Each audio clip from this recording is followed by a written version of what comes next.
So when you think about festivals in the Philippines, what comes to mind? Probably these huge, colorful street parties, right? Celebrating patron saints or amazing harvests. I mean, the country's famous for its fiestas. But today, we're going to dive into a festival that totally breaks the mold.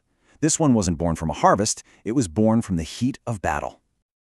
Okay, let's just get right into it because that's the big question, isn't it? Why would a community build its biggest, most important celebration around a military victory? Well, the answer takes us back to a really pivotal moment in the birth of a nation. And this lays out the difference perfectly.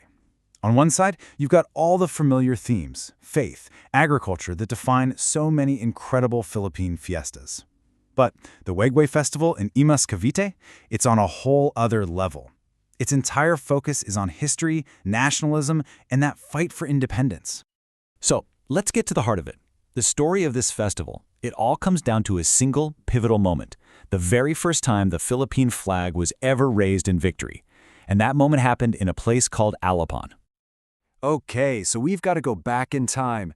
The year is 1898. The Philippine Revolution against Spain is in full swing, and a super important fight is about to go down. And this wasn't just some small skirmish. No, this was a turning point that was about to change everything. Just look at this timeline. The pace of events is absolutely breathtaking. On May 19th, General Emilio Aguinaldo comes back from exile, and that just reignites the whole revolution. Just 9 days later, on May 28th, his forces win this huge victory at the Battle of Alapan. That same day, the flag is waved for the very first time. And then, only a few weeks after that, independence is declared. The Battle of Alapan was the spark that lit the fire. For 5 really intense hours, on May 28, 1898, Filipino revolutionaries clashed with Spanish forces. You have to remember, this wasn't a professional army. This was a force of patriots, of farmers and freedom fighters who, totally against the odds, managed to secure a monumental victory. And what happened right after is the whole reason this festival even exists. In his own words, General Aguinaldo described the moment. After the battle, right there in front of his troops, he, with great pride, unfurled and waved the new Philippine flag. Can you just imagine the emotion of that moment? The pure joy and pride? So, here's the crucial point. It was the very first time. The first time the symbol of a new nation was raised, not just in hope, but in actual triumph. That single powerful moment is what the city of Imas celebrates every single year. Now here's what's so cool about this festival. It's how it tells this story. It's not just in speeches or carved into monuments. The history is literally woven right into the clothes people wear. The costumes are like living, breathing historical documents. Let's start with the general himself. This is a replica of Emilio Aguinaldo's uniform, and it represents the leadership of this new government. And get this, in this incredible connection to the past, this very costume has been worn in the festival by Aguinaldo's own great-grandson. How amazing is that? And the level of detail is just unbelievable. It's not just some generic uniform. The buttons themselves are custom designed to look like Aguinaldo's personal coat of arms. Every single tiny element is a deliberate nod to history, reinforcing the story of the man who led the whole revolution. But of course, it wasn't just one man. The festival makes a point to honor the entire Army of Independence. You have the Katipuneros, who are the core revolutionaries. They're shown in white shirts and red pants, red for courage. And then you have the Magsasaka, the farmer soldiers, and you can tell who they are by their checkered shirts. Even the colors of the checkers tell a story. Blue for those who stayed on as soldiers, and brown for those who went back to their farms after the fight. And here you can see that difference so clearly. On one side, the iconic outfit of the Katipunero, and on the other, the checkered shirt of the Magsasaka, the citizen soldier, the farmer who put down his tools and picked up a rifle to fight for his home. These costumes make the different roles within the revolution visible, and they make sure everyone is honored. But it's not just about what they wear, it's also about where they celebrate. That's a huge piece of the puzzle.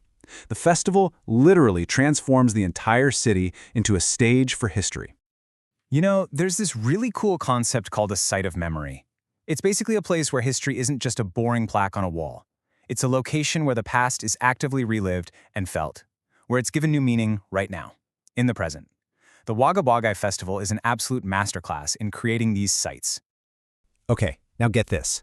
Here's a fascinating little detail about the battle that explains why this specific location is so important. On the day of the fight, it rained. A lot. The battlefield turned into a total muddy swamp. Now, for the Spanish soldiers with their heavy boots, this was a nightmare. But for the Filipino farmers who were used to working barefoot in the fields, the mud was a home field advantage. It was basically their secret weapon. And this is exactly why the festival's organizers made a really crucial change. Early on, the reenactment was held just near the battle site, but in 2010, they moved it to a place called Miguel Santo, the actual muddy ground where the battle was fought. They wanted that authenticity, to connect directly with the very soil where that victory was won. And today, that sacred ground is home to the National Flag Shrine.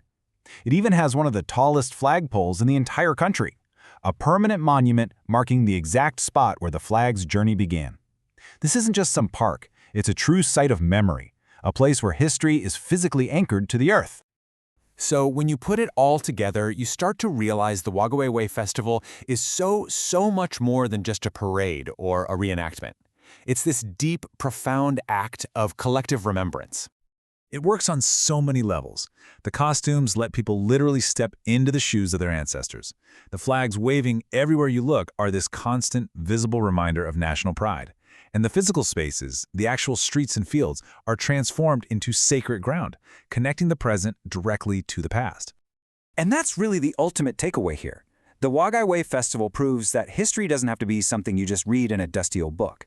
By using costumes and symbols and sacred spaces, it creates this powerful, immersive lesson you can actually see, touch, and feel. It really makes you think, doesn't it?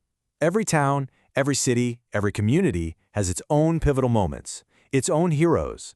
So the question is, what are the stories that your community celebrates? And maybe more importantly, how are you making sure those stories are never, ever forgotten?